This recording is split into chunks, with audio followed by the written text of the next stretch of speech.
Hey guys, ngayong araw ay tuturuan nating mag-operate ng makina na ito, ang ating kasama. Dahil nga hindi naman siya busy sa kanyang makina at wala din naman akong ginagawa sa aking makina, kaya sinabihan ko siya na pag-aralan niya yung makina ko. Para naman pag natutunan niya ay kapag nagpaalam ako magbakasyon ay madali akong payagan. At syempre dagdag kaalaman din to para sa kanya.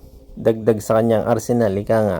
Alam nyo guys, pag maalam ka sa mga ganitong makina, sa mga laser machine na yan, malaki ang bayad dyan above minimum. Kung makikipag-negotiate ka sa mga amo. Halimbawa, lilipat ka ng company tapos alam mo yung mga ganitong makina. Kakausapin mo yung amo tapos sasabihin mo kung magkano yung shigop mo o yung per hour mo. Ngayon, kung marunong ka talaga, makakapag-demand ka katulad ng mga pabahay, ganun, pakain. Kasi ito yung trabaho na hindi mo basta-basta lalagyan ng tao. Hindi katulad ng buhat-buhatan lang, basta kahit sino lang pwede. Ito kasi kailangan mo matutunan yung mga setting.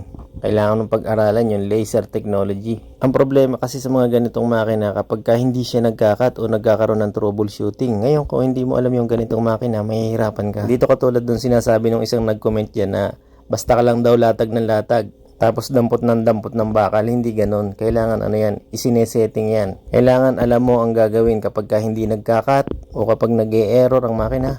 11 years na nga pala ako sa ganitong trabaho. Kaya meron ng konting alam, ganon. Ang makina nga pala dito sa amin ay 6. Iba't ibang klase.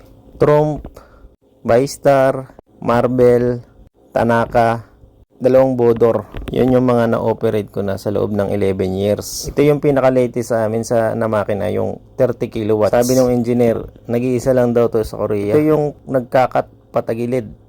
Bevel cut, ika nga. So yan, yung tinuturuan ko na yan, marunong na rin yan sa laser. Marunong yan sa Trump, sa Bodor, sa barbell. Pero ito kasing makina na to, hindi niya pa gamay, hindi niya pa napapag-aralan. Kaya nga na sinabi ko, hindi pwedeng basta-basta maglalagay lang ng tao sa ganitong trabaho. Kailangan matutunan muna yung mga basic. Tapos pag natutunan mo na yung basic, saka mo naman aralin kung ano yung laser technology. Kung paano mo siya titimplahin kapag nagluluko o hindi nagkaka